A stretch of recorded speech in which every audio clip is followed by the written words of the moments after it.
एक कंफ्यूजन फैल रही है। वो कंफ्यूजन क्या है कि जो मदरसे में जो बच्चे पढ़ते हैं कुरान करीम, ये जो आप कुरान करीम की जो तिलावत करते हैं,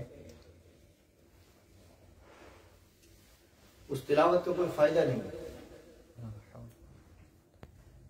ये कंफ्यूजन है, ये एक तरीके से उसको आप उर्दू में क्या प्रोपेगेंडा है। अब से नहीं सुनते आ रहे हैं, बचपन से सुनते आ रहे हैं।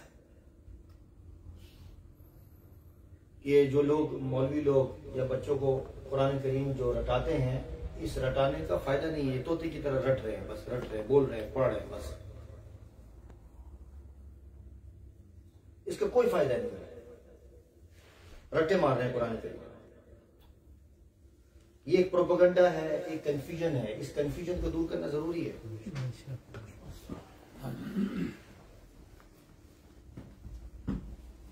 इस कंफ्यूजन का इजाला बहुत जरूरी है कि आए कुरान करीम को जो पढ़ा जाता है, तालीम कुरान का जो एक सिलसिला है, जो मकतब में है, जो मदरसों में है, या जो हमारे जमाल भाई हैं, हाजी साहब हैं, अब्दुल रहीम भाई हैं, या जकी साहब हैं, या जो यहाँ बैठे हुए हैं साथी हैं, आया इनके पढ़ने का कोई फायदा भी है कि नहीं है? सुबह से शाम कुरान करीम पढ़ रहे हैं, बस। उनका कहना यह है, जो लोग इस बात को चलाते हैं, वो कहते हैं समझ के नहीं पढ़ते। समझना जरूरी है। तो हमने इनकार तो नहीं किया, समझना जरूरी नहीं, हमने इनकार किया। हमने हरगिज इनकार नहीं किया कि कुरान करीम को बगैर समझे पढ़ो, बिल्कुल इनकार नहीं किया। लेकिन इसका भी इनकार नहीं किया जा सकता कि एक आदमी कुरान करीम की तिलावत कर रहा है और सिर्फ तिलावत कर रहा है, तो उस तिलावत को यह कहा जाए कि यह रटा मारा है, इसका कोई फायदा नहीं है।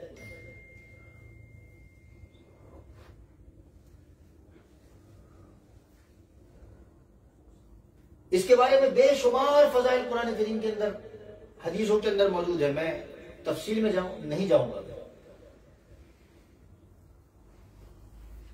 मैं आपसे सिर्फ ये गुजारिश करूंगा और आपके सामने ये बात रखूंगा कि आप जब कोई तालीम हासिल करते हैं, कोई भी तालीम आप हासिल करते हैं, तो आगाज में आप क्या करते हैं? मिसाल के तौर पे आप अंग्रेजी तालीम हासिल करते हैं,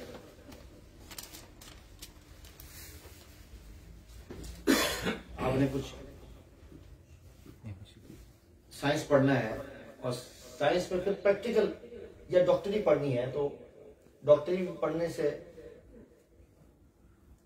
यानी डॉक्टरी प्रैक्टिकल, आपने किसी अब जीबी बनना है मिसाल के तौर पे, या आपने जनरल फिजिशियन बनना है, कोई भी चीज आपने तालीम पढ़नी है, तो क्या आप डायरेक्ट जाके क्या कर जाएंगे?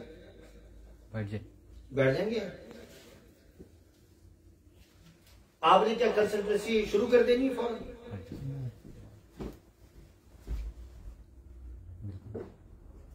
यानी उसकी आगाज इब्तिदा कहां से होगी, मुझे बताइए।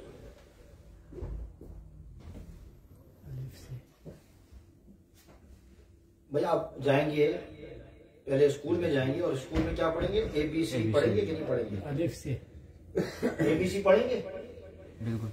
ABC के बगैर आप ABC कितना रट्टा लगवाया जाता है?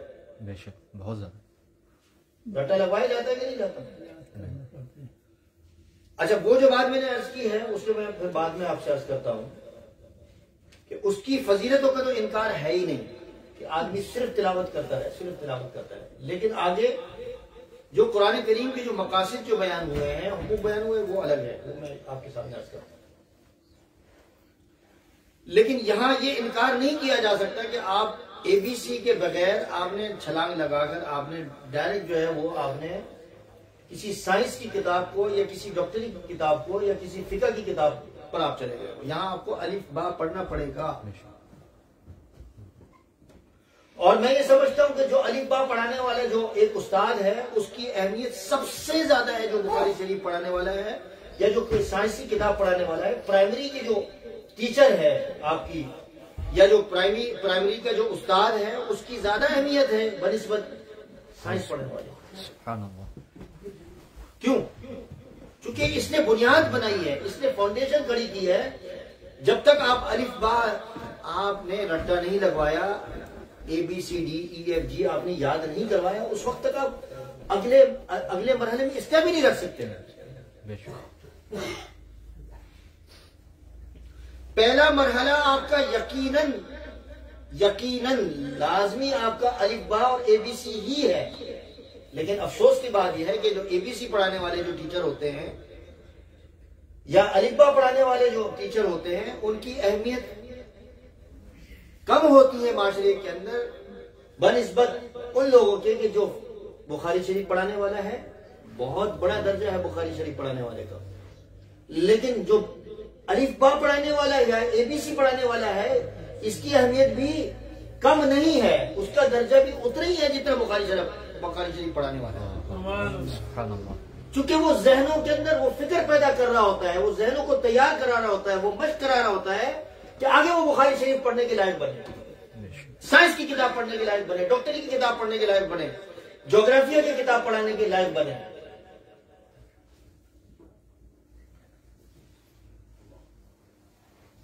मैं हैरान रह गया इस दफा पाकिस्तान के सफर के अंदर। मैं 4 साल की उम्र में था, 4 साल या 5 साल की उम्र में, अब तो 51 हो गई ना अल्हम्दुलिल्लाह। अब अंदाजा करें कि मुझे तकरीबन मैं जब जिस मदरसे में मैंने तालीम का आगाज किया था वो तो चले वो कायदा पढ़ा था मैंने, लेकिन कायदा जहां खत्म किया फिर 4 सिपारे पढ़े। उसके बाद जिस मदरसे में मैंने दूसरे मदरसे में जहां आया, उसके बाद जहां इख्तिताम किया, जैसे बिगोरी टाउन कहते हैं, मशहूर है मदरसा, 7-8 साल का होगा। जिस कारी साहब के पास मैंने आगाज में 4 सिपाही जो फिर दोबारा पक्के किए मैंने आखिर से, वो कारी साहब अभी तक पढ़ा रहे हैं।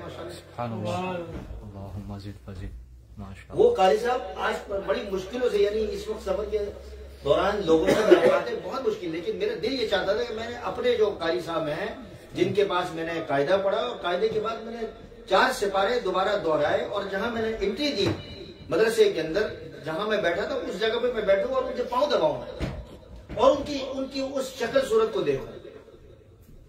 उनकी उम्र होगी 70 से ऊपर, 80 मेरे ख्याल से पहुंच गए होंगे, लेकिन जो चेहरे का जो नूर था, मैं खुद वल्लाह मैं कहता हूं चेहरे का नूर और जो बशाशत थी उनके चेहरे की, आज भी वो पहला दिन मुझे याद है। और आज ये 51 साल का हो गया हूं मैं, आज उसी तरह चमक रहा था कुरान करीम की तालीम के लिए और उसी तरह मेहनत से वो बच्चों को कुरान करीम लिए बैठे हैं और कुरान करीम पढ़ा रहे हैं, उनको सुन रहे हैं, खुद सुन रहे हैं।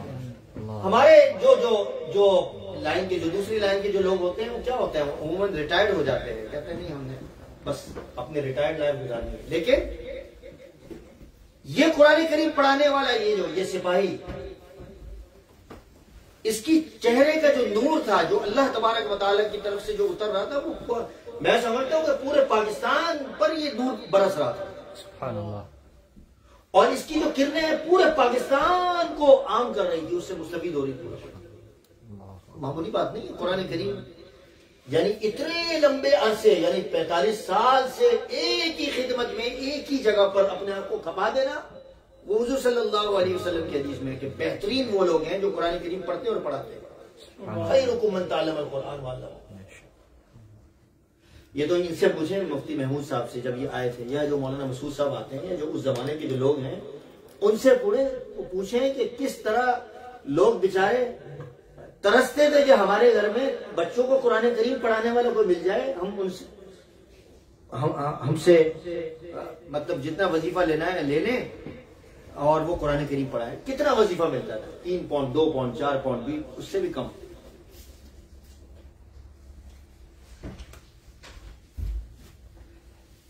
चालीस साल से 45 साल से एक बैठा हुआ एक शख्स, और उसके चेहरे का नूर आप देखें, जाके खुद देख लें, उनका कारी हबीब रहमान साहब नाम है।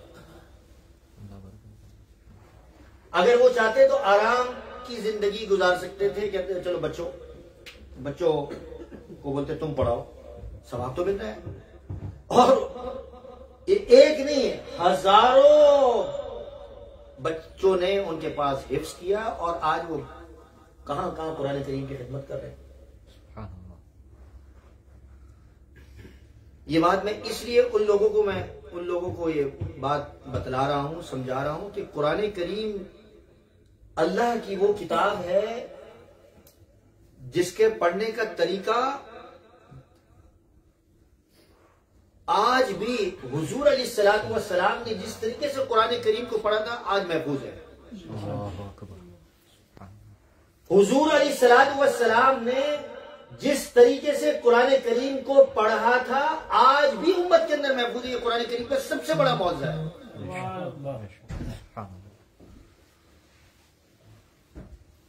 और मैं ये समझता हूं कि ये कुरान करीम की हिफाजत का सबसे बड़ा जरिया है कि आज जो लोग कुरान करीम की खिदमत कर रहे हैं, मैं समझता हूं कि अल्लाह तबारक व तआला की नबी करीम सल्लल्लाहु अलैहि वसल्लम की इस खत्मे नबूवत के मौजज़े की आपके जरिए से अल्लाह ताला आप हिफाजत करवा रहा है और ये आप हकीकत में खत्मे नबूवत की हिफाजत कर रहे हैं। कुरान करीम की खिदमत करना, हकीकत में उसकी हिफाजत करना, उसको पढ़ना, उसको पढ़ाना, ये हकीकत में खत्मे नबूवत की हिफाजत है। और मैं वो अपने चश्मे तसव्वुर में जब मैं मदरसे में जब पढ़ता था तो मैं वो जो चारों तरफ बड़ा मदरसा है, वो मामूली मदरसा नहीं, जिन लोगों ने देखा है, एक वो दौर था कि जब मैं पढ़ता था बचपन में, और आज वो दौर है कि हम वहां से फारिग होकर निकल गए। तो मैंने कहा कि कौन कौन उस जमाने के कारी साहब है, जरा मुझे उनसे मुलाकात कराएं। वो एक कारी साहब के बारे में, दाढ़ी सफेद, उन्होंने मुझे पहचान लिया, मैंने भी पहचान लिया। दाढ़ी उन्होंने सफेद करवा ली खत को अल्लाह की इस कुरान करीम की खिदमत में। मुझे बताएं कि कितना बड़ा इनाम है। हमारे उस्ताद कारी ज़ियाउल साहब आज तक नमाज पढ़ा रहे। मैं ये सिर्फ यह अर्ज करना चाह रहा हूं कि जो लोग अल्लाह के दीन की, कुरान करीम की जो हिफाजत कर रहे हैं, हमें उनकी खिदमत करनी चाहिए, उन बजाय कि आप माशरे के अंदर नुक्ताचीनी और कंफ्यूजन फैलाएं। ये क्या है, ये कर रहे हैं, ये कोई खिदमत है? ये कोई घटा रहे हैं कुरान करीम को?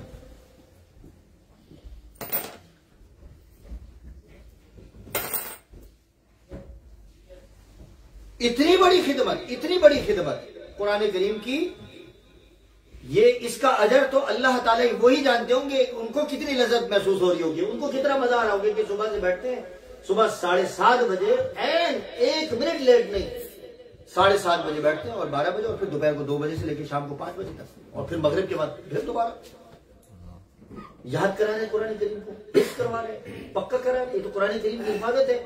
और यही देखे ना, उस तरीके से कुरान करीम पढ़ा रहे हैं, उस तरीके से याद करा रहे हैं जिस तरह अल्लाह ताला ने कुरान करीम को नाजिल फरमाया था और हुजूर अलैहिस्सलातु वस्सलाम ने कुरान करीम को पढ़ा था, और आज तक वो पढ़ने का तरीका उम्मत के अंदर महफूज है। कैसे हुआ है? एक हरफ और एक जेर जबर के अंदर भी तब्दीली नहीं, बर्दाश्त नहीं और गुंजाइश ही नहीं कि एक जबर से तब्दील हो जाए।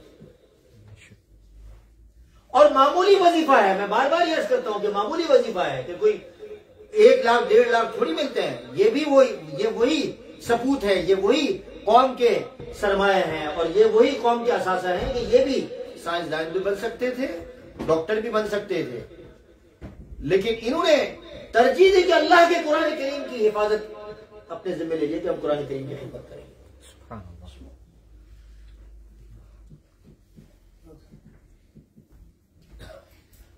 अब इसकी किरणें जो आप देखेंगे हिंदुस्तान से पाकिस्तान और पाकिस्तान से बांग्लादेश और फिर आप इंग्लिस्तान के अंदर आप देखेंगे, मैं बार बार अर्ज करता हूं कि जब सुबह और शाम जब आप निकले तो 800 बच्चे मकतबों से निकल रहे होते हैं। बताइए मुझे, 800 बच्चे, हजार बच्चे निकल रहे होते हैं। क्या के ये तो नूर हमारे हिंदुस्तान का और पाकिस्तान का तो नूर है, पूरी दुनिया के अंदर इसको रोशन कर रहा है। उन कारी साहिबान को भी अहमियत दीजिए, बेचारे जो कुरान करीम की खिदमत कर रहे हैं, बच्चों को हिफ्ज़ करा रहे हैं। कुरान करीम की मुस्तकिल अल्फाज की खिदमत करना, ये कुरान करीम के उन जो मकासद अल्लाह ताला ने बयान फरमाए हैं, एक मकसद सिर्फ और सिर्फ तिलावत कुरान करीम है जो अल्लाह तबारक व तआला ने नबी करीम सल्लल्लाहु अलैहि वसल्लम के उन मकासद जो तिलावत कुरान करीम को बयान फरमाया है, उन मकसदों में एक तिलावत कुरान करीम है। यतलू अलैहिम आयातिही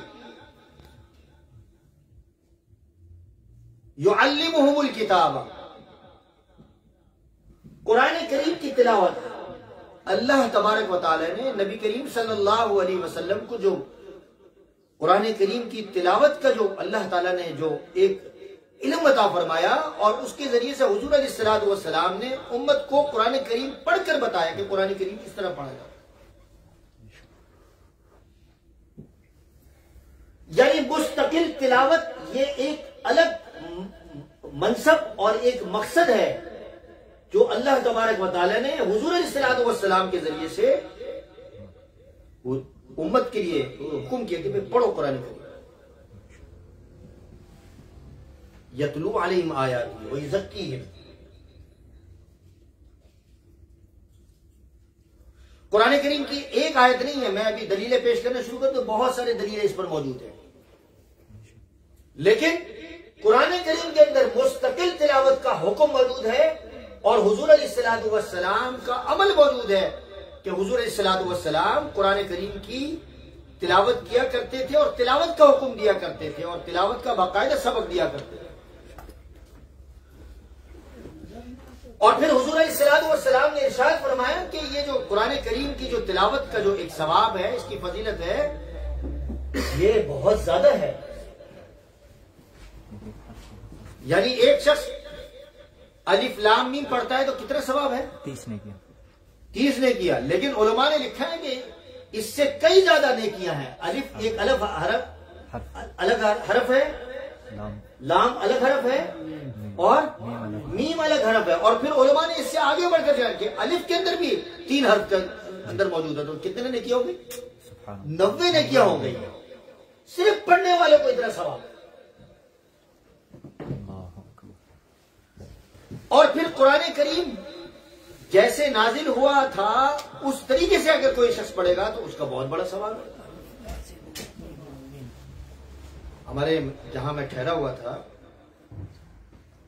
उसी के बराबर में एक कमरा है, उसको दारुत तजवीद कहते हैं। हर मदरसे में होता है, लेकिन हमारे मदरसे के अंदर मौजूद है। आपके यहाँ भी होगा दारुत तजवीद।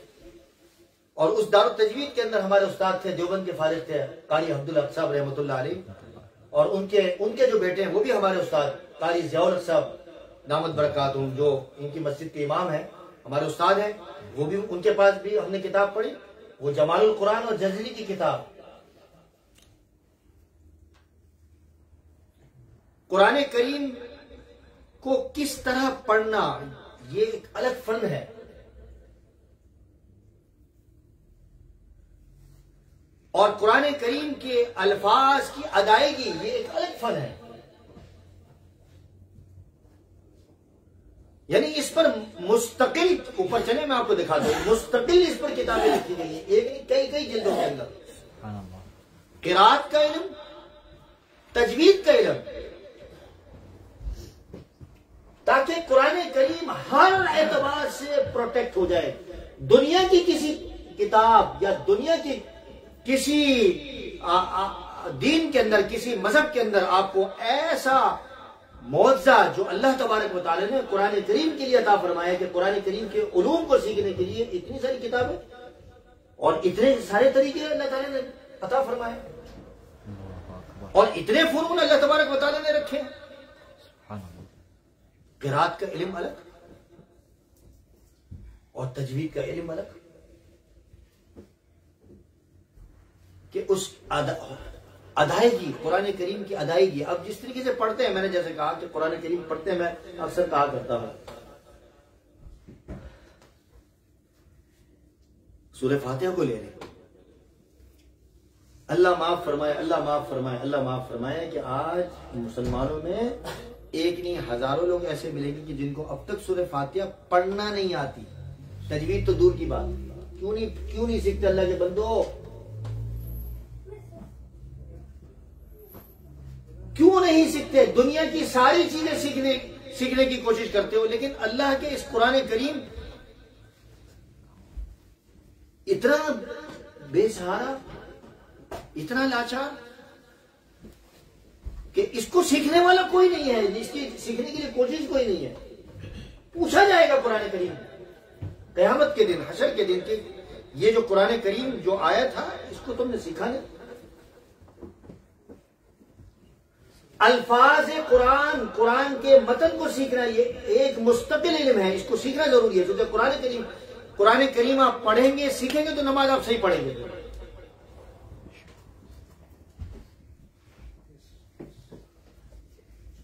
तो आज एक नहीं, करोड़ों हमारे पास हुफ़ाज़ और करोड़ों उलमा ऐसे मौजूद हैं जो कुरान करीम को पढ़ाने के लिए तैयार है, आपको सिखाने के लिए तैयार है, लेकिन सीखने के लिए तैयार नहीं।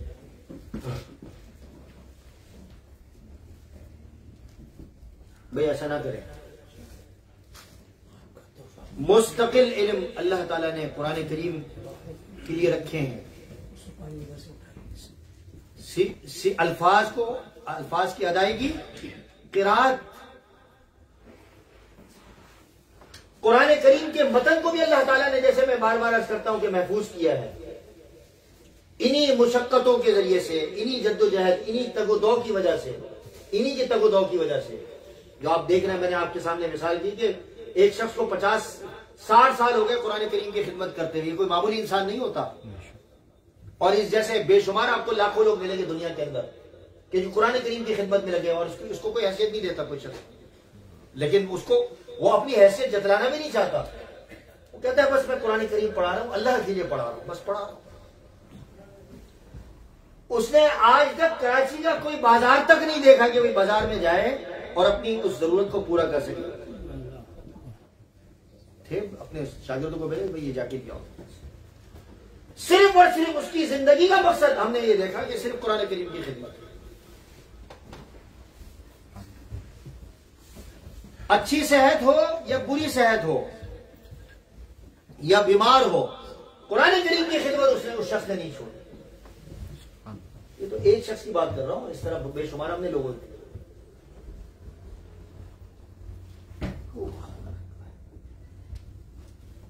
एक वाकया मेरे जहन में आ रहा है, बल्कि इल्मी बात है। एक किताब है, ऊपर भी रखी है, अल्लामा हुमवी रहमतुल्लाह अलैह की, अरबी में है वो किताब।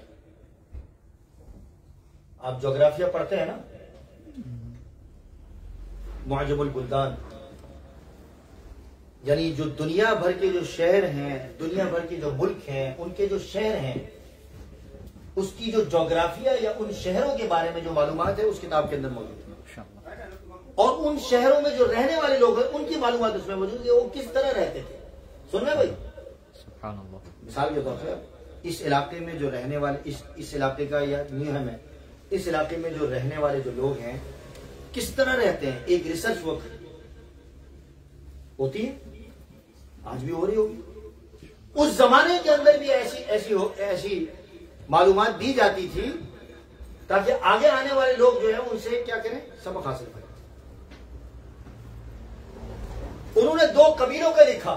उस जमाने के अंदर अरब के अंदर बड़े कबाइल होते थे, और आज भी हमारे मुल्कों के अंदर जो है वो कबीले होते हैं, आबाद होते हैं। तो दो कबीलों का जिक्र किया उन्होंने, ज़राइब और अक्काद करके, औकाज नहीं अक्काद। दो कबीले थे अरब के, और भी बहुत सारे बेशुमार कबीले थे। उनकी खुसूसियत को उसमें बयान फरमाया। वैसे अरबों की जो खुसूसियत होती है वो आप हज़रात को मालूम है, और उससे मिलती जुलती जो खुसूसियत होती है वो सरहदों के रहने वालों की होती है। जो हमारे जो सरहद के रहने वाले या गांव के रहने वाले लोग होते हैं, शहरों के अंदर लोग कहीं चाय पानी भी नहीं पूछते उमूमन, लेकिन जो सरहद के रहने वाले जो लोग होते हैं वो जिस तरीके से इस्तेमाल करते हैं वो आपको मालूम है। गांव के रहने वाले लोग होते हैं, उनके पास होता कुछ नहीं है, लेकिन इस्तेमाल बहुत अच्छा करते हैं। तो अरबों की जो खुसूसियत जो बयान फरमाई है वो यही है, आपने सुने हैं कि वो मेहमान नवाज बहुत होते हैं। क्योंकि हुजूर अलैहिस्सलातु वस्सलाम की खुसूसियात में, सहाबा की खुसूसियात में मेहमान नवाजी, बहुत मेहमान नवाजी, बहुत खिदमत करते। लेकिन ये दो कबीले ऐसे थे जिनके बारे में लिखा है कि इनके यहाँ कोई भी मेहमान आता था तो शर्त ये होती थी कि 3 दिन से ज्यादा नहीं रहना। अब हैरान हो, कितने? 3 दिन से ज्यादा। 3 दिन से ज्यादा नहीं रहना भाई। आप भी हैरान होंगे कि ऐसी कैसी शर्त है भाई। मैं अगर मेजबान अगर शर्त लगाना चाहे तो लगा सकता है, क्योंकि नबी करीम सल्लल्लाहु अलैहि वसल्लम की क्या है जो तरीका है वो 3 दिन का हुक्म है कि 3 दिन आप मेहमान नवाजी कर सकते। उमूमन मैं जब किसी शहर का सफर करता हूं, आदत यही रही है कि सुबह फजर में पहुंचे हैं पहले दिन, और तीसरे दिन फजर में जो है अगले सफर की तरफ 3 दिन उमूमन इसी तरीके से रखते हैं ताकि कोई आदमी पर बोझ ना पड़े। अगर वो इसरार करे तो अलग बात है, जैसे मेहमान आ जाते हैं हमारे रिश्तेदार अजीज होकर, वो अलग बात है। लेकिन एक गैर आदमी जा रहा है तो 3 दिन का एहतमाम होना चाहिए, तो 3 दिन आप अच्छे तरीके से उसका ख्याल करें। इन्होंने क्यों 3 दिन पे पाबंदी लगाई, ये भी बड़ी समझने की बात है। हालांकि अरब कबाइल थे, आपके यहाँ भी कबाइल है ना, अरबों के यहाँ भी, आपके यहाँ भी कबाइल हैं, हर एक के यहाँ कबीले हैं। हमारे यहाँ भी जिस तरीके से हम सूरत के रहने वाले, ये सलीम भाई वहां के भरूच के रहने वाले, आप कहाँ के? हाँ, इस तरह मुख्तलिफ लोग रहने वाले हैं, तो इनकी जबानों में थोड़ा बहुत फर्क होता है कि नहीं? पश्तो भी जो बोलते हैं उनकी जबान, लहजे में फर्क होता है। तो इन्होंने कहा भाई ये पाबंदी है कि इस वजह से कि हमारी जो जबान है वो कुरान की जबान है, हमारी जो जबान है वो कुरान की जबान है। आप जब हमारे बच्चों से बात करेंगे, हमारे घर वालों से बात करेंगे, अब जो बर्मा के जो लोग उर्दू बात करते हैं ना, यकीन करें हमें शर्म आती है माजरत के साथ। हमारी वालदा जो बोलती हैं उन्होंने उर्दू सीखी बर्मा के अंदर, उनकी जब आप उर्दू सुने तो आपको वो फर्क महसूस हो जाएगा। और मेरी पैदाइश कराची में हुई है, मैंने जो उर्दू जो सीखी है, हमारी मादरी जबान तो गुजराती है, तो हमारी जो उर्दू है वो कुछ बेहतर है बनिस्बत बर्मा वालों से, क्योंकि मेरी पैदाइश कराची। जाहिर बात है हिंदुस्तान से उलमा बर्मा आते थे और वो उर्दू में तकरीर होती थी, आज भी उर्दू में तकरीर, लेकिन उर्दू आज तक बोली जाती है, लेकिन उस तरह नहीं बोली जाती। अजीब सी महसूस होता है कि आदमी, मतलब वो कुछ लोग पहली दफा सुनते हैं तो हंस भी रहे होते हैं कि यार ये कैसी उर्दू बोल रहे हैं, इस तरह की उर्दू कभी सुनी नहीं आपने। इन्होंने कहा कि भाई आप ये जो लहजा इस्तेमाल करेंगे हमारे साथ मिक्सिंग की वजह से, ये हमें खतरा ये है कि ये कुरान करीम का जो लहजा है, ये कुरान करीम के जो अल्फाज है उसमें तब्दीली आ जाएगी, लिहाजा आप 3 दिन से ज्यादा नहीं कह सकते। इस तरीके से हमारे बुजुर्गों ने, हमारे अकाबिर ने कुरान करीम के अल्फाज और कुरान करीम के माने की हिफाजत की है।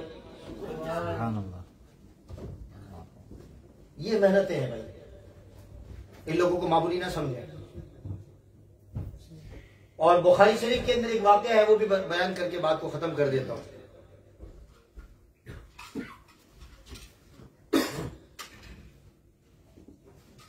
एक सहाबी हैं अमर बिन सलमा रजी अल्लाह तआला, वो फरमाते हैं कि हमारी बस्ती मुसलमान हुई थी नए नए, मदीने से दूर रहते थे हम लोग, और इस्लाम हम तक पहुंचा था, हमारे लोगों ने इस्लाम कबूल कर दिया। मैं बच्चा था जब मैंने इस्लाम कबूल किया, लेकिन इत्तेफाक ऐसी बात है कि हमारी बस्ती के अंदर कुरान करीम को याद करने वाला या कुरान करीम को हिफ्ज करने वाला या कुरान करीम पढ़ने पढ़ाने वाला कोई नहीं था। सारी बस्ती मुसलमान थी, लेकिन कुरान करीम किसी को आता नहीं था। अंदाजा करें मेरे भाइयों, कुरान करीम कोई मामूली चीज नहीं है। अल्लाह ताला हम सबको इसका हक अदा करने की तौफीक अता फरमाए। एक जमाना वो था कि जब हम सुबह फजर के बाद जब हम निकलते थे बाजारों में, तो लोग मौलवी साहिबान को बुलाया करते थे कि भाई हमारी दुकानों में कुरान करीम की तिलावत कर लिया करो, या वो टेब लगा दिया करते थे, या खुद बैठकर कुरान करीम। और मस्जिद से जब नमाज के लिए उठते थे या जहां भी नमाज पढ़ते थे, कुरान करीम थोड़ा तो पढ़ते ही पढ़ते थे। आज तो फजर तो क्या, कुरान करीम को जिंदगी क्या, रमजान में क्या, जिंदगी में हाथ लगाने के लिए तैयार नहीं है। दुनिया के अंदर समझे कि सबसे बड़ा सरमाया हमारे पास कुरान करीम है, जिसके अंदर सब कुछ मौजूद है। दुनिया के सारे उसूल, ज़ाब्ते और दुनिया की, आप साइंस से लेकर, मैं पहले बता चुका हूं, सारे कवानीन अल्लाह ताला ने कुरान करीम है। इस पर मैं बेशुमार वाकयात बयान कर सकता हूं, लेकिन मैं भी ये वाकया बयान करना चाहता हूं। इस सहाबी का कहते कोई नहीं था जो कुरान करीम को सिखाए या पढ़ाए। तो मैंने सोचा कि एक तरीका इख्तियार करता हूं कि ये जो रास्ता जो मदीने से आता है और हमारी बस्ती से गुजर के जाता है, यहां लोग गुजरते हैं, काफिले आते जाते हैं, चलो मैं जाके रास्ते में बैठ जाता हूं, जब कोई काफिला आएगा उससे मैं बातचीत करूंगा और उनसे पूछ लूंगा। तो उन्होंने ये तरीका इख्तियार किया। जब कोई काफिला आता, पूछते जी आपके काफिला आया, मदीने से आए ना? हाँ जी मदीने से आए। आप लोगों में कोई ऐसा है कि जिन्होंने कुरान करीम कुछ सीखा हो, कुछ पढ़ा हो, कुछ याद हो? कहते हाँ। 2-4 आदमी बैठ जाते, 2-4 मिनट, 10 मिनट, 15-20 मिनट। तो वो साहबी फरमाते हैं, अमर बिन सलमा, कि मैं उनसे कुरान करीम रास्ते में बैठकर कुरान करीम की तालीम लेता और पढ़ता, उसको याद कर लेता और फिर मैं बस्ती में लोगों को जाके सिखाता। पहले तो मैंने कोशिश की, मैं खूब ये जो काफिले आते जाएं, जब तक काफिले आते रहे और मैं उनसे बैठकर उनसे तालीम लेता रहा। इतना मुझे याद हो गया कि मैं दूसरों को पढ़ाने के लायक हो गया और नमाज में आगे बढ़ने के लायक हो गया कि अब मैं बस्ती वालों को नमाज पढ़ा सकता। अब बस्ती वालों ने मस्जिद तो बना ली। आज कितनी मस्जिदें बन रही हैं अमेरिका के अंदर, मैं देख के आया हूं, लॉस वेगस के अंदर 8 मस्जिदें हैं, लेकिन इमाम कोई नहीं है। इमाम तलाश कर रहे हैं। स्कॉटलैंड के अंदर भी कितनी मस्जिदें हैं, इमाम कोई नहीं है। वो कहते हैं हमें इमाम भेजो, इमाम नहीं है। इमामों की नाकदरी करते हैं, उनको वजीफा नहीं देते, उनको नचोड़ते हैं, तो बस वो नहीं जाते, इमामत नहीं करते, परेशान होते हैं। तो उस जमाने के अंदर उन्होंने फरमाया, उस सहाबी ने, जब मस्जिद बना दी, अब उस बस्ती के अंदर नमाज पढ़ाने वाला तो कोई नहीं होगा। जाहिर बात है कि कुरान करीम जो पढ़ेगा वही तो नमाज पढ़ाएगा। अब कितने मौके ऐसे आते हैं सफर के अंदर कि हर आदमी कह रहा तू आगे हो जा, तू आगे हो जा, तू आगे हो जा। शर्म की बात है कि नहीं? बताएं मुझे, शर्म की बात। एक मुसलमान ये कह रहा है कि भाई तू आगे हो जा। आपस में दोस्त जो है, दोस्तों की बात कर रहा हूं, आलिम उलमा नहीं कह रहा मैं। होना तो ये चाहिए कि हर आदमी बढ़ चढ़ के हिस्सा लेके, चलो जी मैं पढ़ाता हूं, इतना मुझे कुरान करीम आता है कि मैं मुसल्ले को नमाज पढ़ा सकता हूं। इतना तो कम से कम हमें कुरान करीम आना चाहिए कि एक मुसल्ले पे आके खड़े होके आप इमामों को तो कोसते हो, उलमा को तो कोसते हो। आपने क्या किया कि भाई कुरान करीम का इतनी तालीम ले लेते, आप ये तो कोसते हो कि आपने असली तालीम नहीं पढ़ी, आपने साइंस नहीं पढ़ी, आपने ज्योग्राफिया नहीं पढ़ा, आपने मैथमेटिक्स नहीं पढ़ा। आप इतना तो कर सकते हो कि आप इतनी तालीम दे लो कि नमाज पढ़ाने के लायक हो जाओ, जनाजा पढ़ाने के लायक हो जाओ। अपने बाप का जनाजा पढ़ा दो भाई, अपने बच्चे के कान में अजान दे दो, इतनी अजान तो आपको आनी चाहिए। तो फरमाया कि जब नमाज का वक्त हुआ तो मुझे लोगों ने खुद ही आगे कर दिया, क्योंकि लोगों को मालूम हो गया था कि ये कुरान करीम इसको आता है, इसने सीख लिया है। अब मुझे बताइए कि इन मुशक्कतों से अल्लाह तबारक व तआला ने हमारे दीन को महफूज किया और कुरान करीम को आज हमारे जरिए हम तक पहुंचा है। अब हमारी जिम्मेदारी है कि हम कुरान करीम की कदर करें और कुरान करीम जो पढ़ते पढ़ाते उनकी कदर करें और खुद भी कोशिश करें कुरान करीम को पढ़ने की और पढ़ाने की और बच्चों को इस काम में लगाने की। अल्लाह ताला हम सबकी हिफाजत फरमाए और हम सबको ये समझ अता फरमाए। हमारे दलाल साहब ने भी हमें बताया, इनकी जो बेटी हैं वो कुछ बीमार हैं, अल्लाह ताला उनको सेहत कामिला आजिला मुस्तमिरा दायमा नसीब फरमाए। और भी जो लोग बीमार हैं उनको